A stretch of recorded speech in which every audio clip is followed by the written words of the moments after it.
Di dalam kepala kita itu ada otak dan ada ruangnya, Dok, ya. Ya. Sehingga itu yang menyebabkan gejala yang bisa timbul mungkin beberapa hari kemudian. Ya, ada gitu yang ya, Dok. 1 jam, ada yang langsung, ada yang seminggu atau yang 2 minggu.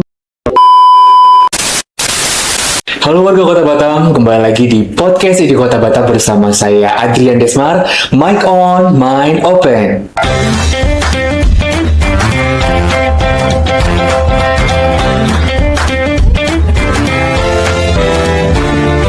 Halo semua warga Kota Batam, senang sekali bisa kembali hadir di acara podcast ini Kota Batam. Kali ini, wow, luar biasa.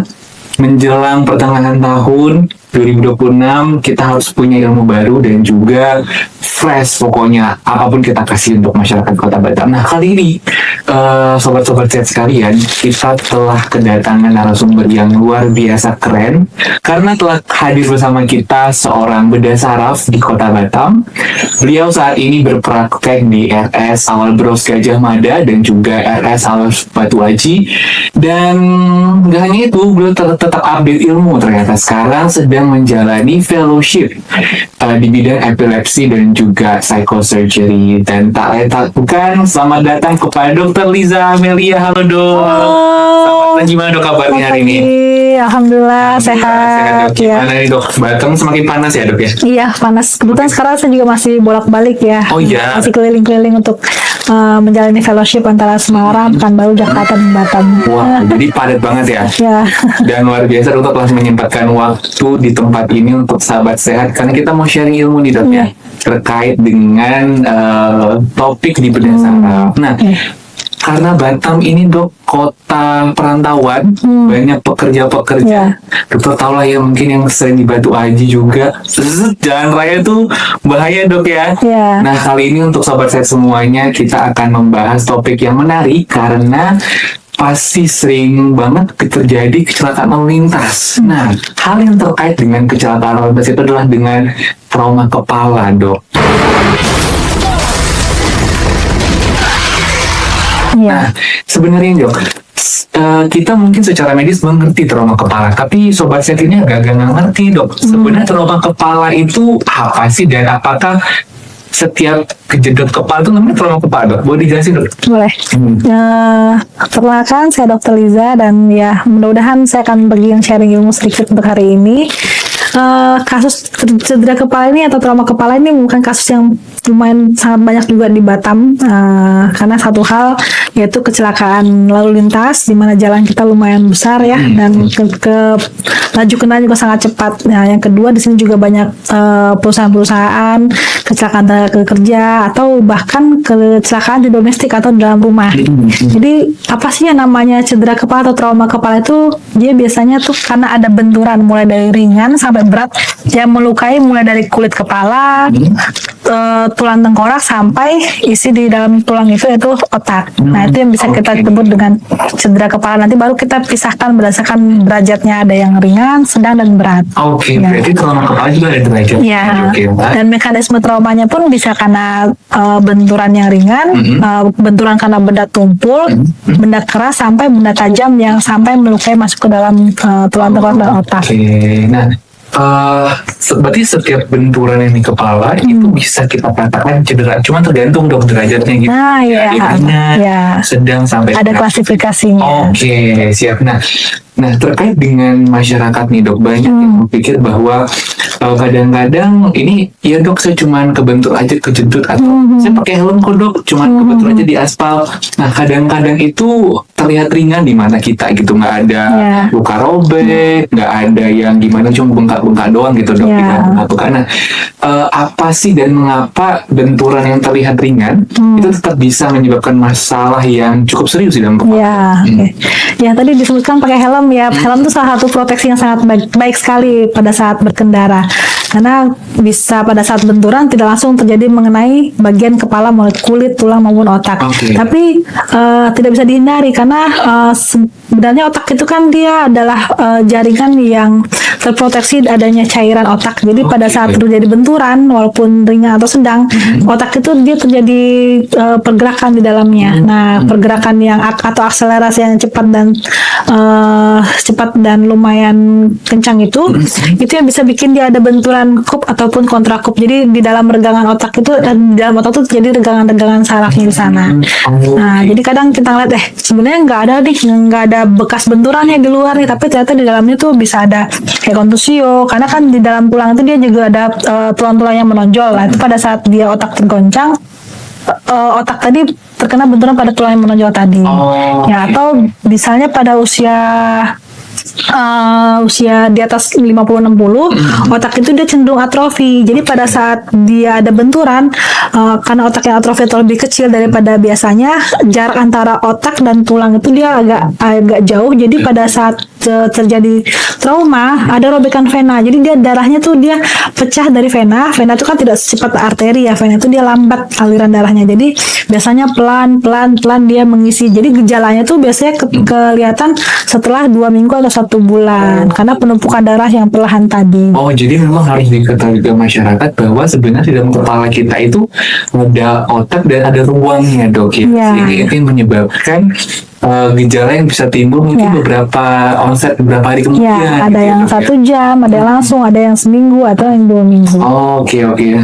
Berarti ini juga menjawab dong, Dok, kenapa kadang-kadang saat ini tuh kita menganggap masih baik, masih bisa ngomong, masih bisa berbicara, masih sadar gitu, tapi tiba-tiba beberapa jam kemudian itu kok tiba-tiba penurunan kesadaran tuh berarti ada sesuatu, Dok, di kepalanya. Gimana nih? Iya. Jadi itu gejalanya dia tadi ada gejala yang langsung, ada yang gejalanya yang nanti dia sempat pingsan, habis itu dia sadar kembali, lalu tiba-tiba penurunan kesadaran lagi. Nah, itu gejalanya bisa berbeda-beda tergantung lokasi trauma di kepalanya tadi. Oke, paham. Berarti memang sobat sehat semua harus mengetahui bahwa bisa pahami sekarang bahwa di dalam kepala kita tuh bukan hanya sekedar otak ya, tapi banyak struktur lain yang cukup turut berperan dalam mekanisme ketika terjadi cedera kepala atau trauma kepala gitu, Dok, ya. Ada yang bisa langsung menyebabkan gejala, ada yang sampai onsetnya lama gitu, Dok, ya. Nah, terkait dengan gejala, apa sih, Dok, gejala yang biasanya muncul kepada seseorang nih setelah mengalami benturan di kepalanya? Yang paling sering deh, Dok. Yang paling sering ya pada saat benturan awal ya, kalau misalnya dia ada luka, ya pasien biasanya datang dengan ada luka di kepala. Luka itu bisa hanya di permukaan kulit, atau bisa sampai menembus ke tulang, atau bahkan sampai ada yang keluar jaringan otaknya atau darahnya keluar ya. Jadi tergantung kondisi lukanya. Itu yang kalau misalnya pasien dengan luka. Tapi ada juga yang pasien tidak ada luka yang tampak, tapi pasien mengeluhkan kayak sakit kepala, mual muntah, terus habis itu kejang, sampai yang terberat adalah penurunan kesadaran. Atau pasien pun yang ringan biasanya datang dengan, Dok, saya kok nggak ingat tadi mekanisme kejadiannya. Itu adalah salah satu juga gejala dari cedera kepala. Iya, karena memang banyak ya, Dok, saya kira tuh hanya sinetron aja tuh, kalau misalkan terus ingatan terus gitu, ternyata ada sebuah gejala ya. Tapi jangan dibenturkan kembali ya, supaya dia ingatannya bisa kembali. Berarti bukan gitu ya, sobat. Jadi memang kalau misalkan lupa kejadian juga lupa, itu gejala ya, Dok, ya. Oke. Nah, karena di sini banyak banget masyarakat Kota Batam yang bekerja mengendarai sepeda motor ataupun mobil bisa juga. Apa sih pertolongan pertama yang benar nih ketika misalkan di jalan saya menemukan seseorang yang mengalami kecelakaan, ada benturan di kepalanya, atau saya bisa apa sih, Dok, sebagai masyarakat awam gitu? Itu saya harus apa? Oke, jadi kalau misalnya nanti di jalan nih secara ada musibah, ketemu pasien kecelakaan di jalan, yang paling penting itu jangan memindahkannya itu harus hati-hati, karena kan cedera kepala ini kan berhubungan dengan leher. Nah, iya, leher itu kan bikin kepala itu mobile, jadi bisa resiko tadi ada faktor servikal. Yang kedua, jadi memindahkannya itu harus hati-hati. Lebih baik kita minta pertolongan kalau misalnya ada dengan tim ambulans atau EWS yang bisa kita panggil datang ke lokasi tertentu, atau kalaupun kita mindahkan ya harus kita pastikan lehernya tidak boleh bergerak, ya kan. Terus helm juga melepaskannya pun hati-hati. Kalau emang dia helm yang rekat kan jangan langsung ditarik, karena itu dia bisa cedera ke servikalnya. Terus dipastikan hati-hati, dia kan kadang pasien ada pendarahan juga tuh. Nah itu bisa aspirasi masuk darah ke dalam tenggorokannya. Jadi kalau bisa pasien kita miringkan ya, tapi dengan posisi yang hati-hati ya. Nah terus yang kedua, kalau misalnya ada luka yang kita tampak, ya kalau bisa kita tutup atau kita bebat supaya darahnya tidak makin banyak keluar. Ya, jadi yang penting tidak usah panik ya apa yang terjadi. Misalnya ada darah yang keluar, ya mudah-mudahan kan menolong, tapi juga dengan pertolongan yang terbaik, yang maksimal, yang bisa dikerjakan.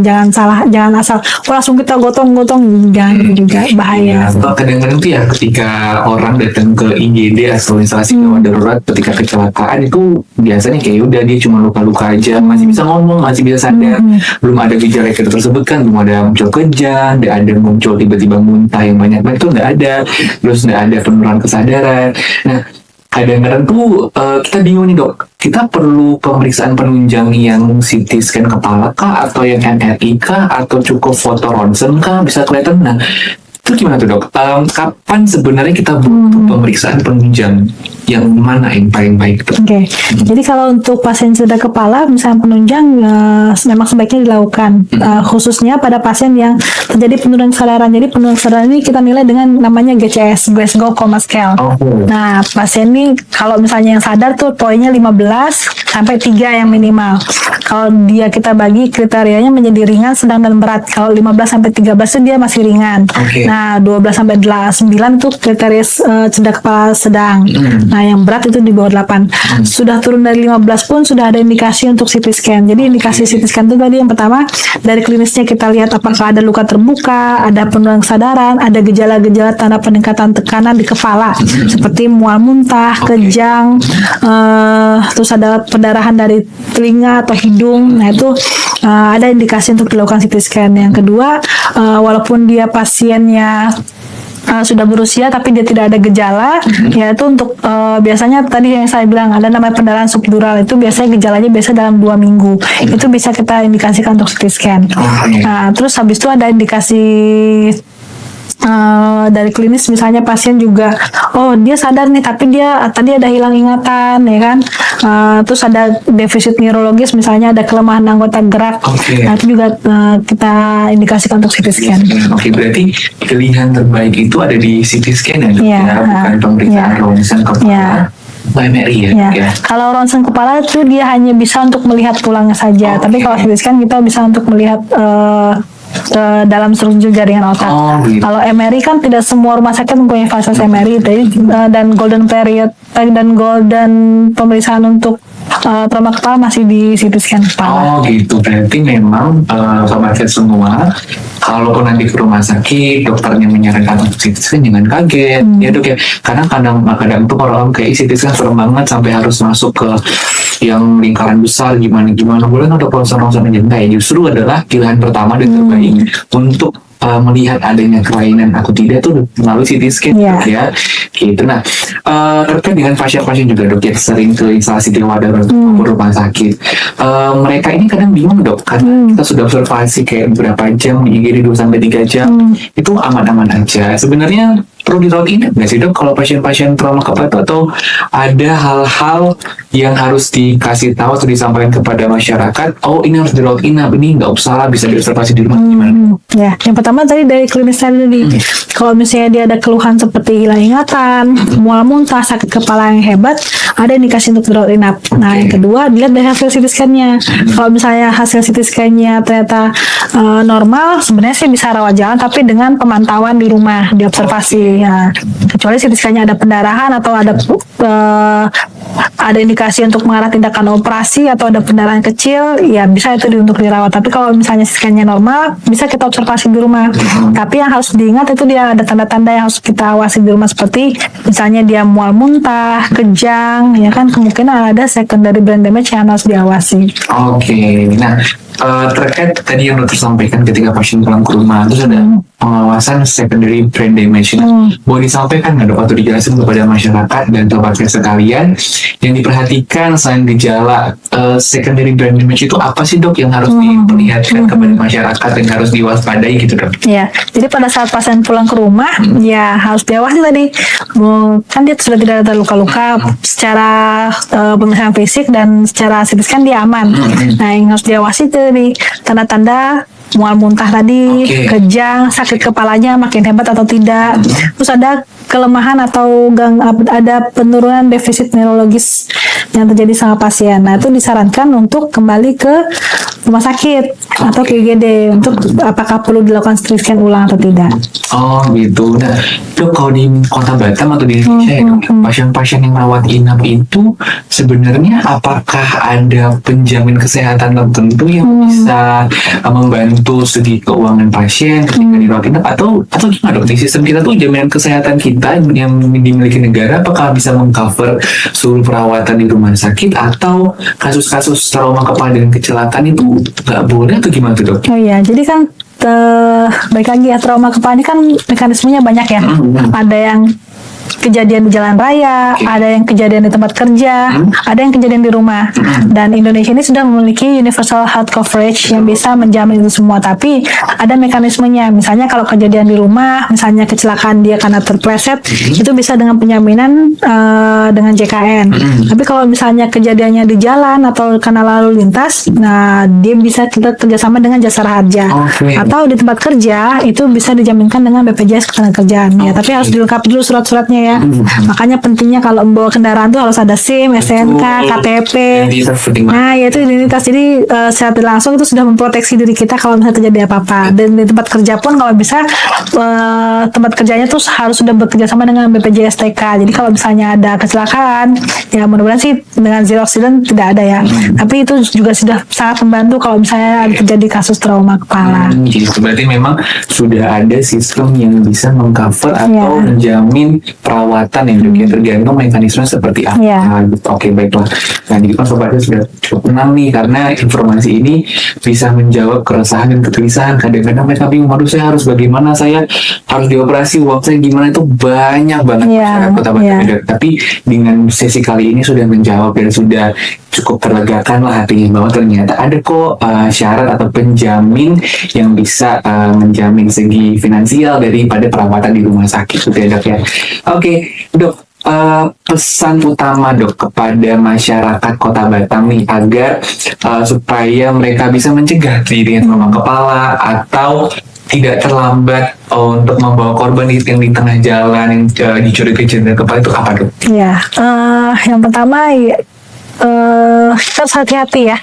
Dimanapun itu berada, di rumah pun yang hanya ada air jatuh aja kita bisa kepleset terbentur kepala ke belakang, ada pendarahan di otak kecil, itu sangat berbahaya. Jadi dimanapun, mau di jalan, mau di tempat kerja ya kan, diusahakan memakai helm ya kan, karena tiba-tiba ada yang lempar lah atau lemparan besi atau itu juga bisa mengiris dari bagian struktur kepala mulai dari kulit, tulang sampai ke otak tuh bisa masuk lempangan besi itu di tempat kerja. Terus apalagi di jalan raya ya, helm, terus jaga kecepatan karena kan di Batam ini terkenal dengan jalan yang sangat lebar. Dan wow ya. Dan yang melaju dengan kecepatan tinggi itu yang sangat menyenangkan ya, tapi itu harus hati-hati ya kan. Itu aja sih caranya. Dan kalau misalnya ada apa-apa ya, bagusnya di Batam ini fasilitas kesehatan sudah lumayan banyak dan bedah saraf pun sudah lumayan hampir ada di setiap rumah sakit. Jadi bisa menghubungi ke rumah sakit yang terdekat, bisa menghubungi ke rumah sakit dengan fasilitas yang terlengkap yang bisa membantu untuk proses pemeriksaan dan penata laksana cedera kepala lebih cepat. Oke, nah jadi teman-teman semua sobat saya sudah disampaikan sama Dr. Liza ketika membawa kendaraan tuh harus hati-hati ya. Bagi sobat-sobat saya kalau udah mulai ngantuk-ngantuk jangan lupa minum air ya. Ya. Jangan sampai ngantuk gitu ya. Coba disadarkan dengan minum air. Cuci muka boleh. Wah, ini boleh dengan dulu. Nah, kayak gini nih, kali ini sudah ada kehadiran minuman alkalin dari Oxira yang support acara kita. Jadi sobat saya yang lagi menyetir atau Tapi harusnya ketika menyetir nggak boleh nonton podcast, cukup mendengar aja. Jangan lupa minum air putih agar tetap terhidrasi dan tetap fokus. Oke dok, terakhir dok sebagai penutup nih dok. Boleh nggak sih sampaikan 3 aja dok, 3 yang tanda bahaya yang harus masyarakat Kota Batam ini ingat. Apa aja sih tanda bahaya trauma kepala yang harus benar-benar diingat, jangan sampai dulu. Oke, jadi pada saat ada cedera kepala atau trauma kepala, yang paling penting itu yang pertama adalah sakit kepala. Oke. Ya, jangan diabaikan keluhan yang sakit kepala pada cedera kepala. Yang kedua, sakit kepalanya itu sampai disertai mual muntah. Tapi mual muntahnya itu yang menyemprot yang tiba-tiba. Itu adalah salah satu tanda untuk tanda peningkatan tekanan di kepala. Dan sampai adanya penurunan kesadaran. Jadi 3 hal itu harus diwaspadai. Oke, ingat ya, yang tadi di kepala, Jadi kepala, dengan muntah. mual muntah yang proyektil atau yang menyemprot, Oke, dan juga dan penurunan kesadaran. Penurunan kesadaran itu bukan hanya dia tidak sadar, tapi mulai dia lebih cenderung mengantuk atau lebih cenderung susah dibangunkan, atau dia hanya memanggil dengan ya atau tidak. Jadi kata-kata yang tidak baik pun itu jadi dia salah satu penilaian tadi GCS tadi. Jadi penurunan kesadaran itu ada level-levelnya, jadi tidak langsung dia tidak sadar. Oke, siap. Tapi dok, kalau misalkan jadi kepala gara-gara aduh lihat kondisi keuangan mungkin. Boleh.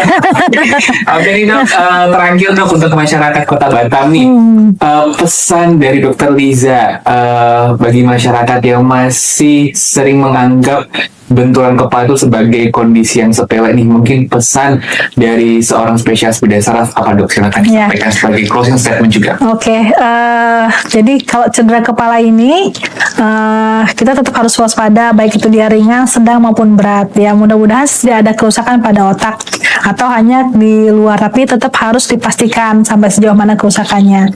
Dan perlu diingat gejala-gejala yang tadi. Dan kalau misalnya ragu, ya silahkan berkonsultasi dengan dokter bedah saraf kesayangan di tempat Anda yang terdekat.